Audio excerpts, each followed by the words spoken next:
नमस्कार दोस्तों, आज के हमारे इस वीडियो में हम आपके लिए हरियाली अमावस्या की व्रत कथा लेकर आए हैं। एक समय की बात है, किसी नगर में एक राजा रहते थे।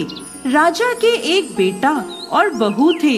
एक समय छोटी बहू ने राजा के कक्ष में रखी हुई मिठाई खा ली और राजा के पूछने पर बोली कि यह मिठाई तो चूहे खा गए।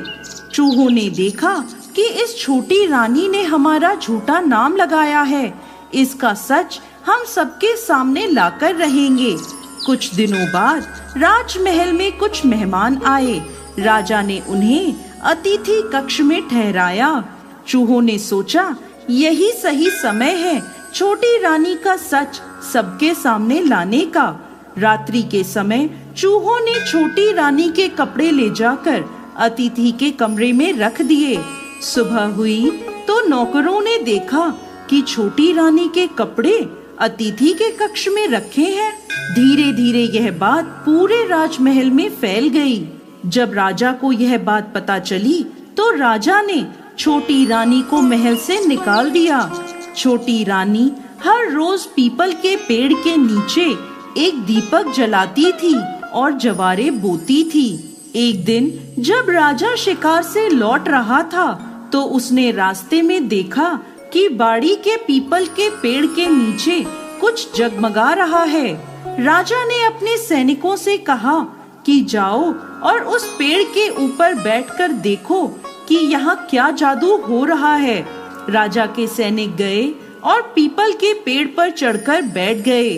रात्रि में उन्होंने देखा कि वहाँ रखे कुछ दीपक आपस में बात कर रहे हैं। एक दीपक दूसरे दीपक से कहने लगा, तुम कहाँ से हो? तो दूसरा दीपक बोला, मैं राजा के महल से हूँ। छोटी रानी रोज यहाँ आकर पीपल के पेड़ के नीचे दीपक जलाती थी। आज हरियाली अमावस्या है, लेकिन छोटी रानी नहीं आई क्योंकि राजा ने उसे महल से निकाल दिया। तब दूसरे दीपक ने पूछा, राजा ने छोटी रानी को महल से क्यों निकाला? तो राजा के महल का दीपक बोला, छोटी रानी ने एक दिन राजा के कक्ष में रखी मिठाई खा ली और चूहों का झूठा नाम लगा दिया।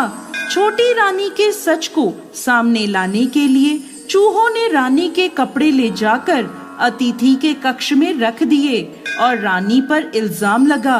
फिर राजा ने उन्हें महल से निकाल दिया। इसीलिए आज मैं सूना हूँ। सिपाहियों ने जब यह बात सुनी तो वह तुरंत पेड़ से उतरे और महल में जाकर उन्होंने राजा को सारी बात बता दी। यह सुनकर राजा ने छोटी रानी को महल में वापस बुलवा लिया और छोटी रानी ने पीपल के पेड़ में दिया जलाने का अपना नियम फिर से शुरू कर दिया।